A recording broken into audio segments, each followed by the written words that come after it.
नमस्कार दोस्तों। मनुष्य का जीवन कृषि, विज्ञान, प्रकृति, आध्यात्म, दर्शन, वास्तव में मनुष्य का जो जीवन है ना वो बहुत ही सरल है।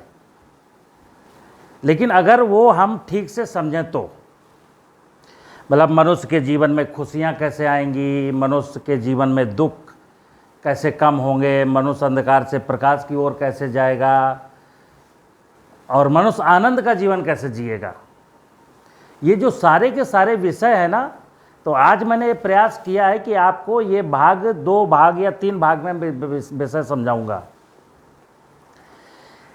विषय मित्र ये है कि प्रकृति, सब लोग जानते हैं प्रकृति के बारे में कि प्रकृति क्या है।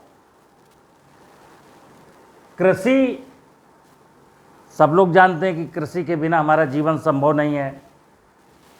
विज्ञान, इसकी भी जरूरत है। कहते हैं किसी विषय के क्रमबद्ध ज्ञान को विज्ञान कहते हैं। विज्ञान की परिभाषा मैं बता रहा हूँ, किसी भी विषय के क्रमबद्ध ज्ञान को विज्ञान कहते हैं। और अगर क्रम बिगड़ जाए तो विज्ञान फिर विनाश बन जाता है। और आज मैं बताऊंगा कि विज्ञान विनाश का कारण क्यों बना। तो प्रकृति, कृषि, विज्ञान और मानव जीवन, चूंकि ये प्रकृति है या कृषि है या विज्ञान है, वो मनुष्य जीवन की खुशियों के लिए, सीधी सीधी बात है कि ऐसा कोई विषय जिसमें मानव जीवन की खुशहाली ना हो, वो विषय मनुष्य के मतलब का नहीं है।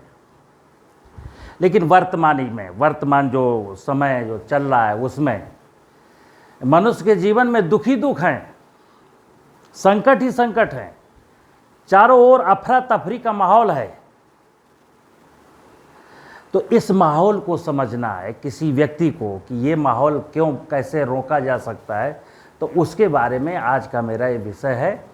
और इसको मैं 2 भाग में आपको समझाऊंगा और हो सकता है कि आपको बहुत अच्छे तरीके से समझ में भी आए। तो देखिए, आप पहला विषय प्रकृति का। प्रकृति में 2 चीज़ें हैं, जड़ एवं चेतन। मैंने कई बार आपको पहले ही बताया है कि प्रकृति जो शब्द है वो जड़ और चेतन जगत की इकाइयों का कॉम्प्लेक्स है। इस ब्रह्मांड की रचना में जो सबसे प्रथम जड़ जगत की इकाइयों की रचना हुई। और हम सब लोग कहते हैं छित जल पावक गगन समीरा, पंच तत्व मिल बना शरीरा। यानी जो जीव जगत है वो प्रकृति की जड़ जगत की इकाइयों के बाद है। मैंने यहां बोला है ना, क्रमबद्ध ज्ञान को विज्ञान कहते हैं। तो आज मुझे ये जो विज्ञान की ओरिजिनल जो विषय है ना विज्ञान का, कि किसी विषय का क्रमबद्ध ज्ञान, तो मानव जीवन का जो क्रमबद्ध ज्ञान है वही विज्ञान है और वही मनुष्य को खुशियां दे सकता है। तो क्रम से चल रहा हूं, क्रमबद्ध ज्ञान। तो क्रम क्या है कि इस ब्रह्मांड में सर्वप्रथम जड़ जगत की इकाइयों की रचना हुई। और वो जड़ जगत की जब बात करते हैं तो 5 चीजें आती हैं: भूमि, गगन, वायु, अग्नि और नीर। कई बार हम इसको भगवान भी कहते हैं।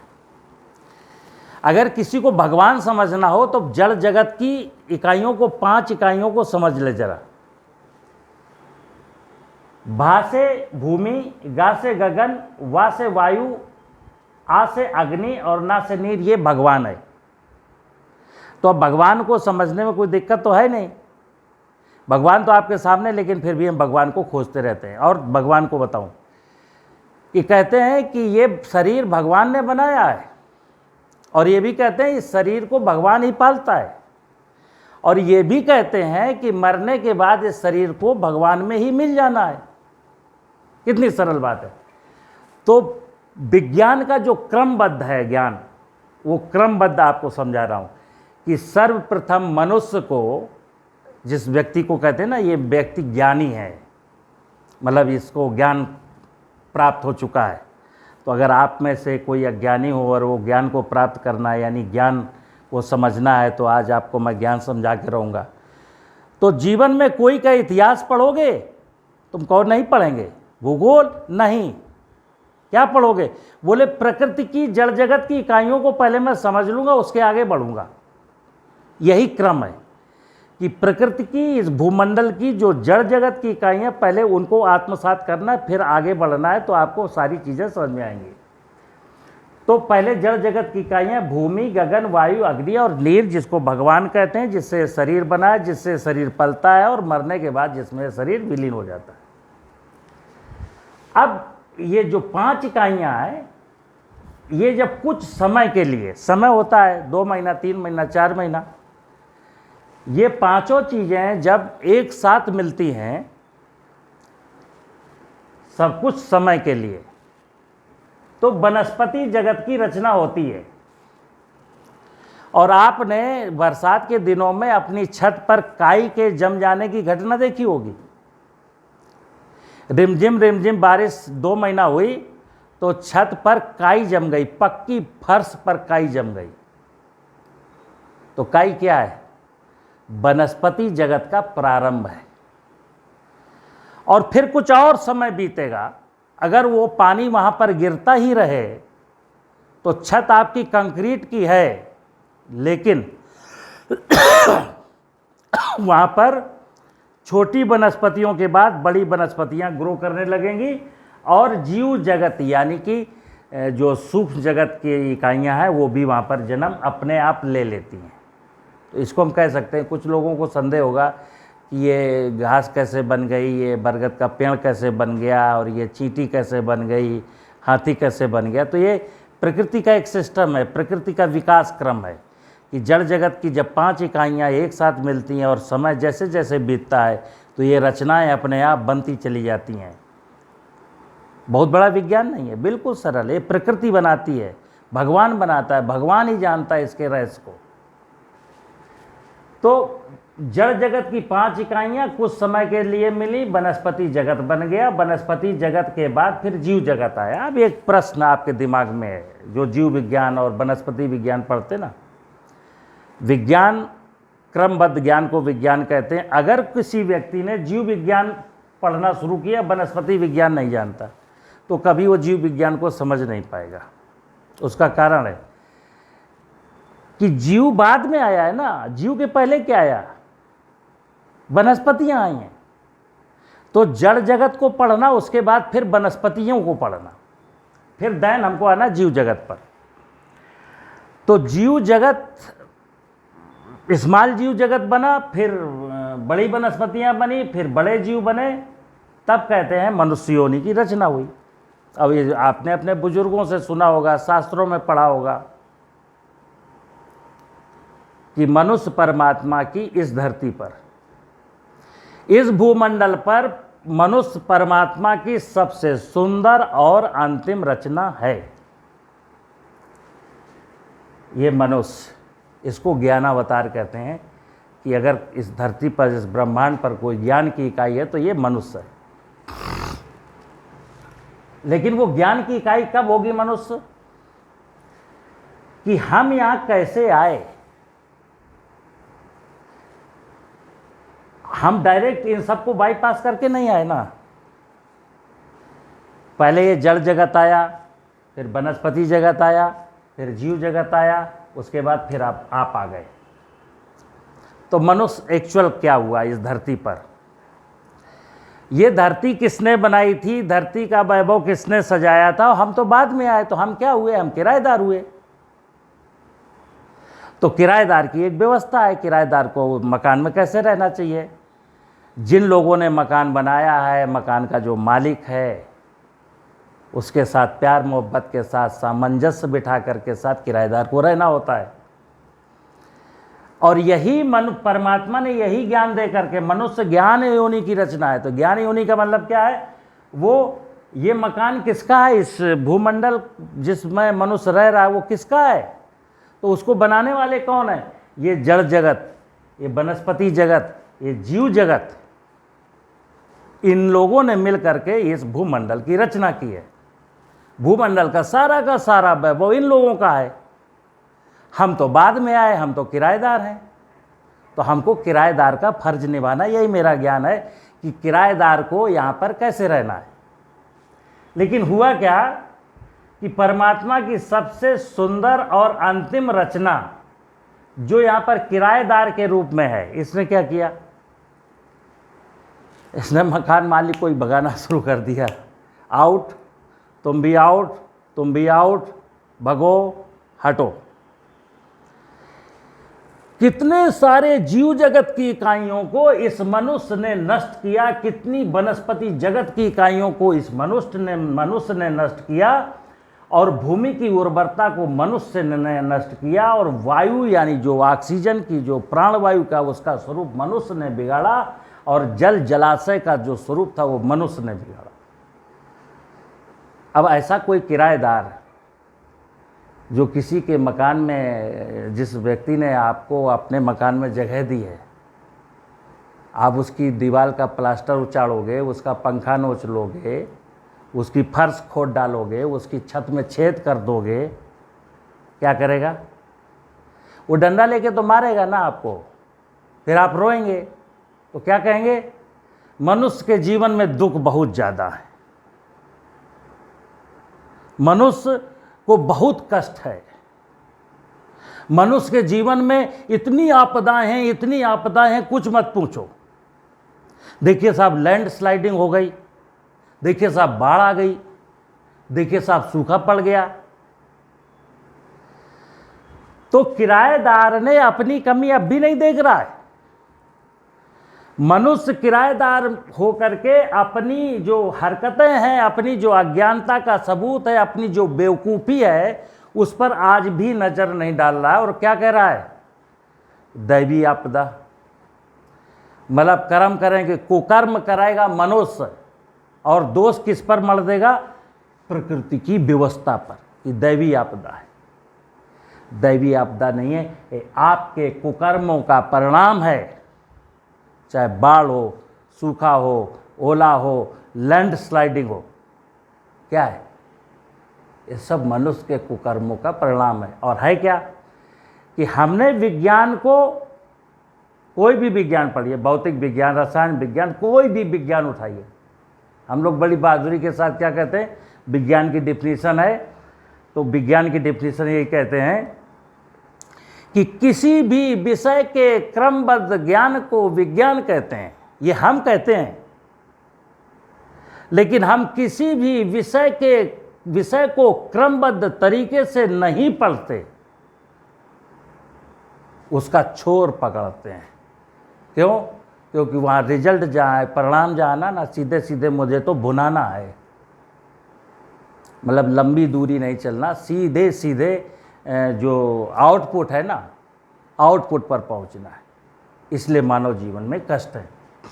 अब देखिए आप कि अगर व्यक्ति ये जड़ जगत, वनस्पति जगत, जीव जगत का अध्ययन नहीं करता, और इसी को दर्शन कहते हैं। मैंने कई वीडियो में आपको बताया, दर्शन शास्त्री कौन है? जिसको कहते हैं ये दार्शनिक है। दार्शनिक वो व्यक्ति है जो इस छोटी सी व्यवस्था को सिस्टमेटिक समझता है कि पानी क्या है, धरती क्या है, आकाश क्या है, सूर्य की रोशनी क्या है, वायु क्या है, फिर पेड़ क्या हैं, समुद्र की वनस्पतियाँ क्या हैं, समुद्र के जीव क्या हैं, वर्षा कैसे होती है, और लास्ट में हमारे जीवन की जो मूलभूत ज़रूरतें हैं। 21,000 बार दिन में श्वास लेना, ये मेरी मूलभूत ज़रूरत है। अगर 2 मिनट भी श्वास ना मिले तो राम नाम सत। दिन में 20 बार हमको पानी पीना है, अगर 2 दिन पानी ना मिले तो राम नाम सत। दिन में 2 बार खाना खाना है, अगर 1 महीने खाना ना मिले तो राम नाम सत। तो हमको भोजन और पानी और प्राणवायु की व्यवस्था ये जीव जगत, वनस्पति जगत और ये जड़ जगत की इकाइयों से मिल करके हमको होती है। इसको हम दर्शन कहते हैं। तो ये मैं भूल गया। अब हुआ क्या कि इंसान जड़ जगत को भूल गया, इग्नोर करता है, वनस्पति जगत को इग्नोर करता है, जीव जगत को इग्नोर करता है, और सीधे कृषि विज्ञान में प्रवेश करता है। क्या? हमको तो धान की 70 कुंटल ईल्ड चाहिए, भूमि की उर्वरता, अरे यार उसमें क्या, वो तो हम फर्टिलाइजर डाल देंगे। नहीं, बारिश होती तुम्हारे यहाँ? नहीं नहीं, वो ज़मीन से निकाल लेंगे ना, बोरिंग है हमारे पास। अच्छा, और बीमारी? नहीं नहीं, उसके लिए तो है ना फंजीसाइड। मतलब धान की खेती हो, गेहूं की खेती हो, फलों की खेती हो, सब्जियों की खेती हो, कृषि विज्ञान में ये जड़ जगत, वनस्पति जगत और जीव जगत का क्या योगदान है, इन सब को माइनस करो और कृषि विज्ञान में सीधे प्रवेश करो। आज कृषि जगत की जो किसान आत्महत्या कर रहा है, या फसलों की उत्पादन लागत जो बढ़ गई है, या पशु जो दूध कम दे रहा है,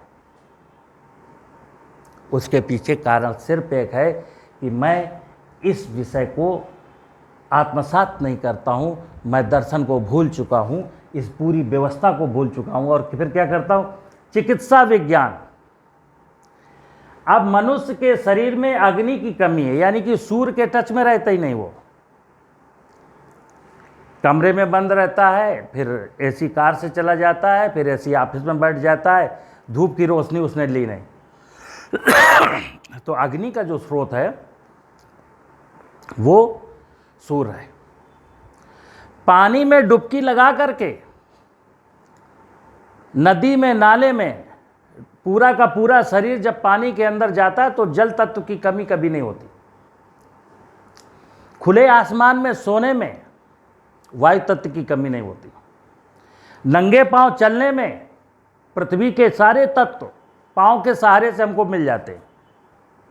मिट्टी के बर्तन में खाने से, मिट्टी के घड़े में पानी भर करके पीने से, कुएं से पानी निकाल के पीने में, यानी ये जो प्रकृति की व्यवस्था थी, अगर इसके मैं अधीन रहता हूं तो मैं बीमार ही नहीं होता। लेकिन जब मैंने इस व्यवस्था को छोड़ दिया, फिर मैं बीमार हो गया। तो अब चिकित्सा विज्ञान खड़ा है, डोंट वरी, मैं हूं ना, मैं कर दूंगा सर्जरी, मैं कर दूंगा ना कैंसर का इलाज। क्या क्या करवाओगे? सब पैसा लाओ, करूंगा। अब आप देखिएगा, तो कृषि विज्ञान, चिकित्सा विज्ञान, जीव विज्ञान, वनस्पति विज्ञान, भौतिक विज्ञान, रसायन विज्ञान, पर्यावरण, इकोसिस्टम, जो पर्यावरणविद हैं आजकल इस देश में, लाखों पर्यावरण के स्टूडेंट हैं और बड़े बड़े लोग हो गए जो पर्यावरण पर रिसर्च करते हैं, पेपर पब्लिश करते हैं और पर्यावरण को उसके महारथी हैं। लेकिन पर्यावरण तो खराब हो गया। लाखों पर्यावरणविद होने के बाद देश का पर्यावरण खराब हो गया। लाखों भूगोल के जानकार होने के बाद देश का भूगोल बिखर गया। मतलब क्या हुआ कि हमने विज्ञान को क्रमबद्ध तरीके से नहीं पढ़ा। तो मित्रों, भूमि, गगन, वायु, अग्नि, नीर माने भगवान प्लस समय के बाद बन जाता है वनस्पति जगत। यानी कहते हैं ना, भगवान ने बनाया है, भगवान मुझे पालता है और मरने के बाद भगवान में विलीन हो जाना है। तो हमको जड़ जगत की इकाइयों को आत्मसात करना है।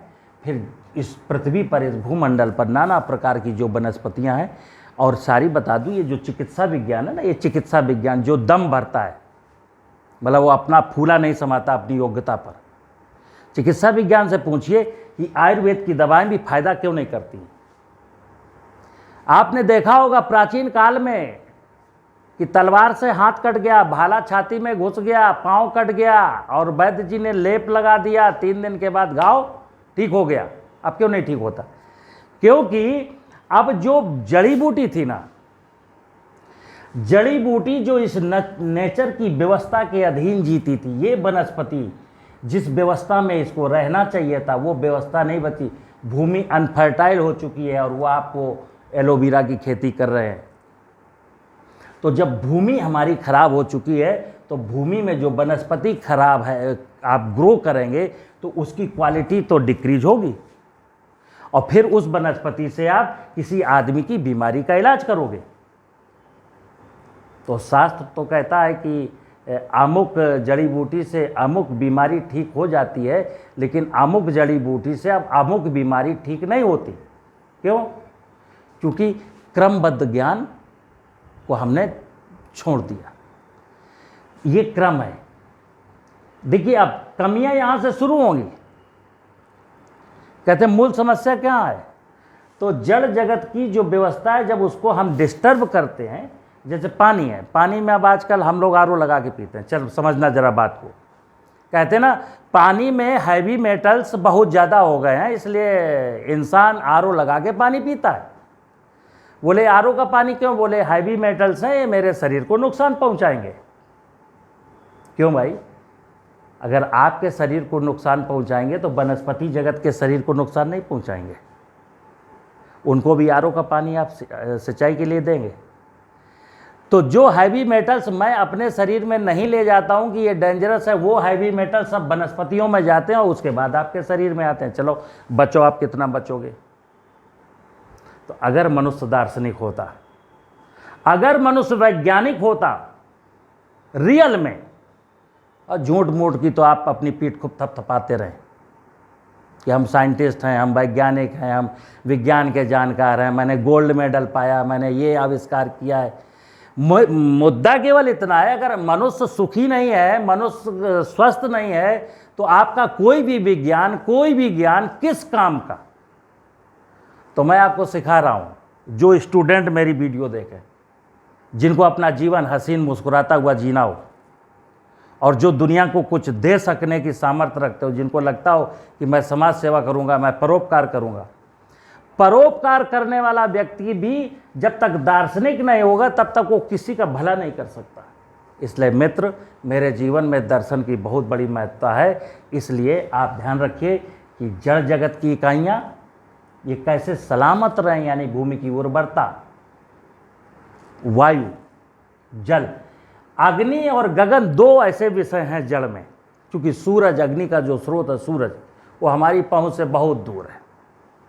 मेरे पिताजी भी चाहे ना उसका बाल बांका कर सके तो इंसान कर नहीं सकता।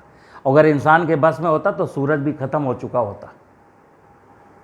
ये आकाश, गगन, जो विशाल गगन है, अनंत, अगर इंसान के बस में होता ना ये, तो इसको भी नष्ट कर चुका होता। इंसान के जो जो बस में है, धरती बस में है, धरती में रहता है तो धरती की उर्वरता को इसने खराब किया। पानी, जलाशय इसके बस में है तो पानी और जलाशय को इसने खराब किया। प्राणवायु इसके बस में है तो वायुमंडल में नाना प्रकार की गैसें इसने गंदी संदी, उल्टी सीधी, जहरीली डाल दी। जो कर सकता है वो इसने खूब किया है। भगवान का पुजारी कहता भगवान की पूजा कर रहा हूँ। अब यहाँ भी विज्ञान है, भगवान की पूजा भी एक विज्ञान है, उसका एक सिस्टमेटिक क्रम है कि पूजा कैसे करोगे। अब भगवान को जानते नहीं, किस भगवान की पूजा कर रहे हैं? कैलेंडर वाले भगवान की, पत्थर वाले भगवान की? करते रहिए पूजा, कुछ मिलने वाला नहीं है। नमस्कार, ले चलता हूँ आपको अगले भाग में।